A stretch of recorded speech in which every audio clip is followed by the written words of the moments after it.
बच्चों इससे पहले हमने होम टैब को, इंसर्ट टैब को और पेज लेआउट को समझ लिया। इसके बाद अब हमारा फॉर्मूले वाला टैब स्टार्ट हो जाता है। इस फॉर्मूला टैब में बहुत सारे ऑप्शन आपके पास है। सबसे पहले है फंक्शन लाइब्रेरी, फंक्शन की लाइब्रेरी है, यानी आपके फॉर्मूलों की लाइब्रेरी होगी। यहाँ पर खूब सारे आपके पास फॉर्मूले होने वाले हैं। दूसरी चीज़ आपके पास होगा फॉर्मूलों को वेरीफाई करने का ऑप्शन होगा, और तीसरा आपके पास कैलकुलेशन का ऑप्शन होगा। सबसे पहले हम इस सीरीज को शुरू करेंगे। इसमें सबसे जो पहली चीज़ है, हमें एफएक्स बटन दिखाई देता है। एफएक्स का मतलब होता है इंसर्ट फंक्शन। आप किसी भी फॉर्मूले को इसकी मदद से ओपन कर सकते हैं। यही ऑप्शन आपने होम टैब में भी देखा होगा। अगर आप इस पर क्लिक करते हैं तो आपके सामने एक फॉर्म ओपन हो जाता है जिसका नाम है इंसर्ट फंक्शन। चाहे तो आप इसको इस तरीके से ओपन करो, चाहे तो जब आप होम टैब में रहे होंगे आपने नॉर्मल से कुछ फॉर्मूले जाने होंगे जहाँ पे सिग्मा बटन है, इसके सबसे नीचे लिखा हुआ था मोर फंक्शन, आप इसमें क्लिक करते हैं तो भी आप वहीं पे पहुंचने वाले। एक और तरीका है यहाँ तक पहुंचने के लिए, ये आपके पास फॉर्मूला, ये आपके पास फॉर्मूला बार है। इस फॉर्मूला बार पे एफएक्स बटन बना हुआ, इस पर आप क्लिक करते हैं तो भी आप वहीं पे पहुंच जाएंगे। अब यहाँ तो मैं पहुंच गया, यहाँ सबसे ऊपर लिखा हुआ है सर्च फॉर अ फंक्शन। किसी भी फंक्शन को आप ढूंढ सकते हो। फंक्शन का मतलब समझ लो, फंक्शन का मतलब है फॉर्मूला आपने ढूंढना है कोई भी। एक्सेल के अंदर खूब सारे फॉर्मूले हैं, जो भी फॉर्मूला आप ढूंढना चाहते हो आप यहाँ से ढूंढ सकते हो। अभी के केस में आपको एक फॉर्मूला पता है जिसका नाम है सम। मैं यहाँ पे टाइप कर लेता हूँ SUM सम। आगे मुझे गो का बटन दिखाई देता है, मैं गो पे क्लिक कर देता हूँ तो नीचे सजेशन में मेरे पास ये सबसे पहले नंबर पे आ जाता है सम का। इसके बारे में नीचे कुछ डिस्क्रिप्शन भी लिखा हुआ है। इस पे लिखा है सम नंबर 1, नंबर 2, ऐसे डैश डैश करके आप 255 नंबर तक नंबर डाल सकते हो। इसका काम क्या है, नीचे लिखा हुआ है adds all the number in the range of cell.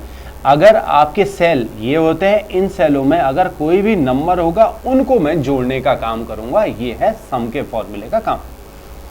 अगर आप सम से नहीं ढूंढना चाहते हो, ऐसे नहीं ढूंढना चाहते हो, इसने का एक और तरीका है मेरे पास, और सेलेक्ट अ कैटेगरी। आप कैटेगरी से भी सर्च कर सकते हो। अगर आप यहाँ पे कैटेगरी देखेंगे, आपने यहाँ पे दिया मोस्टली रिसेंटली यूज। आपने इससे पहले जो जो फॉर्मूले यूज करें उसने सारे यहाँ पे दिखा दिया।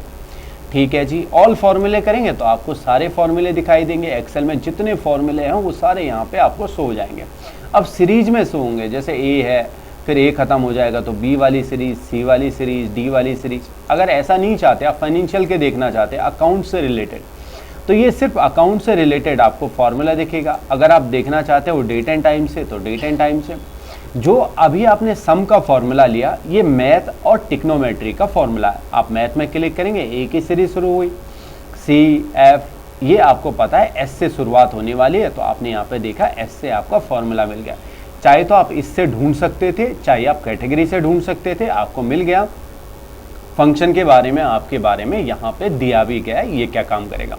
बहरहाल हम इनका थोड़ा कम इस्तेमाल करते हैं। जब हमें फंक्शनों के बारे में, फॉर्मूला के बारे में पता चल जाता है, तब हम डायरेक्ट उसी फॉर्मूले से जाते हैं। पर आपके पास ये भी ऑप्शन है, आप यहाँ से किसी भी फॉर्मूले को सर्च भी कर सकते हो, कोई दिक्कत तो नहीं यहाँ तक।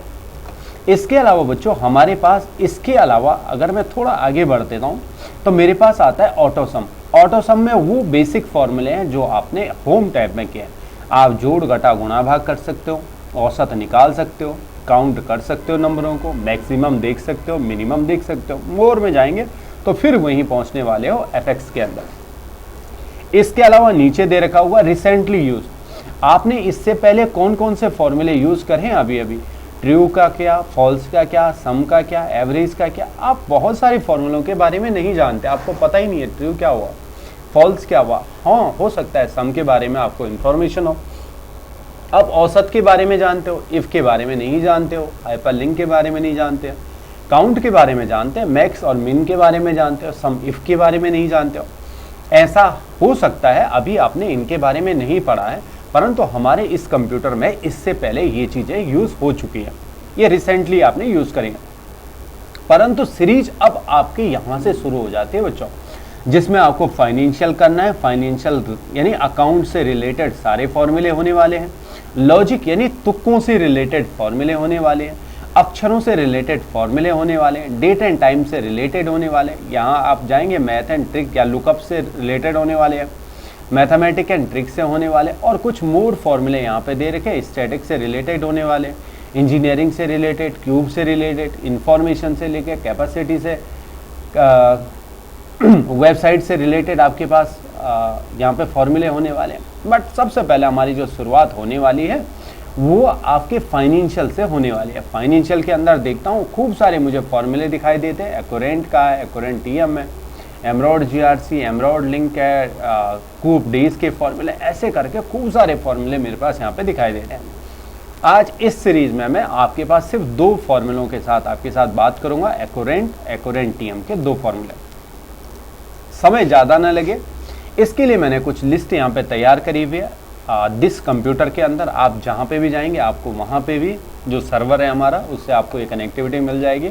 वहाँ पे आप डी ड्राइव में जाना, डी ड्राइव में आपको एक्सेल के नाम की फोल्डर मिलेगा, उसके अंदर आपको फार्मूला सीरीज दिखेगा, फार्मूला दिखेगा। इसमें आपने यहाँ पे फाइनेंशियल का फार्मूला देखना और फाइनेंशियल में आपने फर्स्ट वाला देखना है, लेसन नंबर फर्स्ट। इसमें अगर आप जाते हैं, ये मैंने टाइम बचाने के लिए अपने लिए बना रखा, वैसे हम इसे बना भी सकते हैं, बनाने में थोड़ा टाइम लगता है, इसीलिए मैंने ये चीज़ें बना रखी हैं।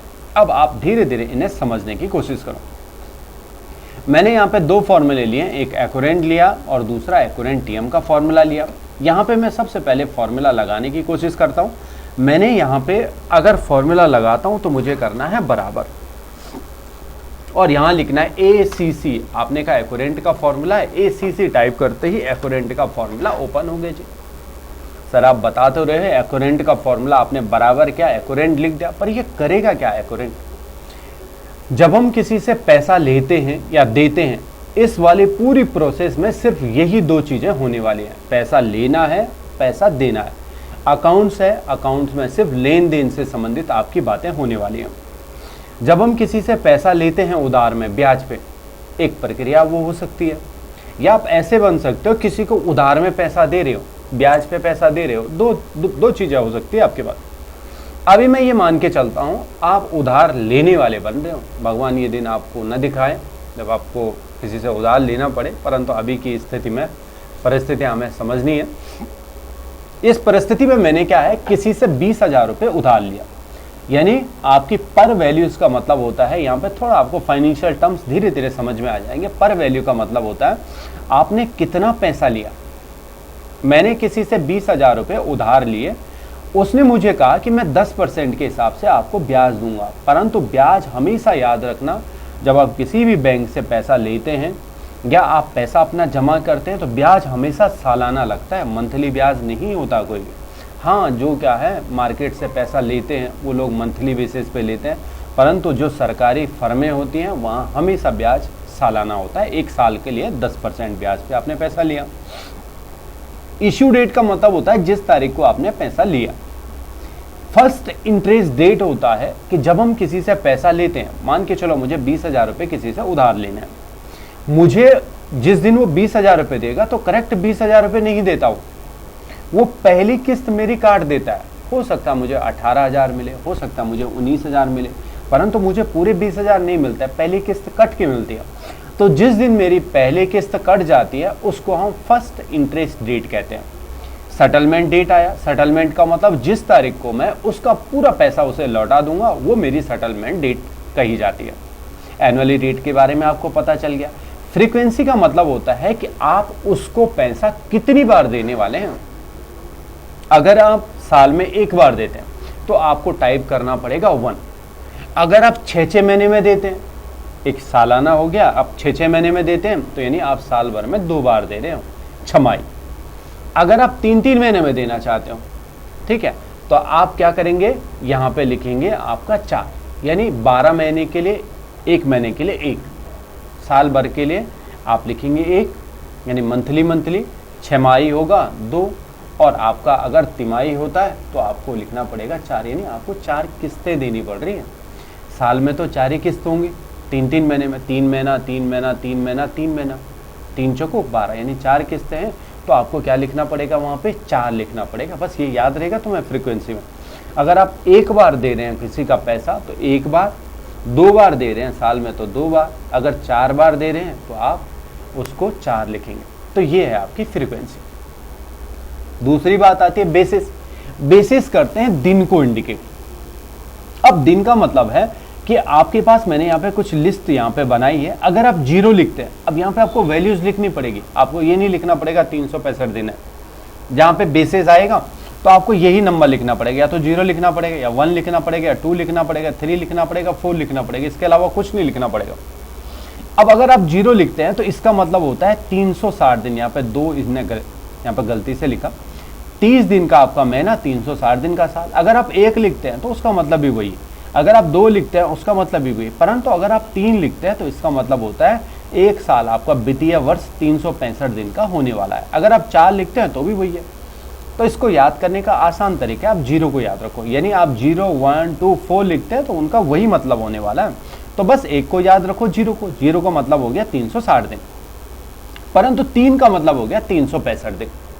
इतना बेसिस में याद रखना। अब यहाँ पे जो मैंने फॉर्मूला लगाया है उससे रिलेटेड कुछ फंक्शन यहाँ पे आए हैं, इनको आपको फुलफिल करना है। सबसे पहली चीज है इश्यू डेट, जिस तारीख को आपने किसी से उधार लिया था वो आपका इश्यू डेट है। मैंने कहा 1/11/2017 को किसी से मैंने पैसा उधार लिया। फर्स्ट इंटरेस्ट, जिस तारीख को आपका पैसा कट गया था, ब्याज कट गया था, तो मैंने कहा उसी दिन मेरा काट लिया था, उसने पहली किस्त काट ली थी। उसका पूरा पैसा कब देना चाहते हो? 1/12 को देना चाहता हूँ, 1 महीने का टाइम लिया। रेट कितना कहा था? मैंने कहा 10% के हिसाब से मुझे कहा था, कॉमा लगाता गया। पर वैल्यू का मतलब कितना पैसा लिया था? 20,000। फ्रीक्वेंसी क्या थी? मैंने कहा एक ही बार लिया मैंने पैसा। बेसिस क्या है? अब जो ही मैंने बेसिस लिए तो सारे बेसिस आ गए, तो मैंने कहा यहाँ पे 0 ले लो बेसिस, तो मैंने यहाँ पे टाइप करके 0 ले लिया, कोष्टक क्लोज किया, एंटर करूंगा तो मेरा रिजल्ट आ गया। मुझे 166 रुपये 66 पैसा ब्याज देना पड़ रहा है। किस पे? 20,000 पे 166 रुपया ब्याज देना पड़ रहा है, सालाना नहीं, मंथली। समझ में आ गया? एक्यूरेंट का फॉर्मूला क्या काम करता है? आपके ब्याज के बारे में बताता है, मंथली ब्याज, कि आपको मंथली कितना ब्याज देना पड़ रहा है आपके पास अगर पैसा होता। चलो, मैंने कहा ये सही है कि नहीं है, इसको मैं मैन्युअली पता करने की कोशिश करता हूँ। अब मैंने कहा मेरे पास 20,000 रुपये थे, 10% के हिसाब से मैंने ले रखा। एक ध्यान देना, यहाँ पे परसेंटेज में आपका डेटा होना चाहिए। अब मुझे ये पता करना है कि मुझे टोटल कितना देना पड़ रहा है, तो मैंने यहाँ बराबर मैन्युअली चेक कर रहा हूँ। 20,000 को मैंने गुणा कर दिया 10% से, एंटर करूंगा तो मेरा 2,000 है। ये 2,000 क्या है? सालाना मुझे देना पड़ रहा है, परंतु एक साल में कितने महीने होते हैं? 12। अगर मुझे 1 महीने का पता करना है तो मुझे 2,000 को भाग देना पड़ेगा 12 से, तो मेरा जवाब वही आना चाहिए जो मेरे इस फंक्शन ने निकाला, 166 रुपये 66 पैसे। आशा है तुम्हारी समझ में ये बात बैठ गई हो, राइट। इसी का बड़ा भाई है एक्यूरेंट टीएम। ये क्या करता है? ये मंथली बताता था, ये सालाना बताने का काम करता है, आपको सालाना कितना देना। और इसको आप इस मैन्युअली से समझ सकते हो। आपने 20,000 रुपये लिए, 10% के हिसाब से लिए, आपको पता करना है कि आपको सालाना कितना देना। 20,000 को आपने गुणा कर देना है 10% से, एंटर करेंगे तो आपका जवाब आ गया 2,000। अब यहाँ पे भी वही 2,000 निकलने वाले हैं। बराबर क्या? फॉर्मूला लिया एक्यूरेंट टीएम का, टैप करा, जो नीचे ये चीजें लिखी हुई इनको हम सेंटेक्स कहते हैं। यहाँ पे इसके सेंटेक्स में इश्यू डेट, जिस तारीख को आपने लोन लिया, मैंने कहा 1/11 को लोन लिया। सेटलमेंट कब हो रहा? मैंने कहा 31/10 को सेटलमेंट हो रहा है। रेट कितना लिया है? 10%। पैसा कितना लिया? पर वैल्यू 20,000 लिया। बेसिस क्या है? मैंने कहा 0 है। कोष्टक क्लोज करके एंटर कर लिया तो मेरा रिजल्ट आ गया 2,000। तो ये 2 फॉर्मूले हैं बच्चों, आपका एक्यूरेंट और एक्यूरेंट टीएम का। आप नीचे जाना, पहले इसकी फ़ोटो खींच लेना, जैसे मैंने बना रखा वैसे ही आपने बनाना है। मैंने तुम्हें कॉपी के लिए कहा होगा, ऐसे ही टेबल बनाना है अपने पास, और एक्यूरेंट के बारे में लिखना है। एक्यूरेंट क्या काम करेगा अभी तुम्हारी समझ में आ जाएगा। अभी मैंने कह दिया तुम्हें एक्यूरेंट क्या काम करेगा, ब्याज के बारे में बताएगा।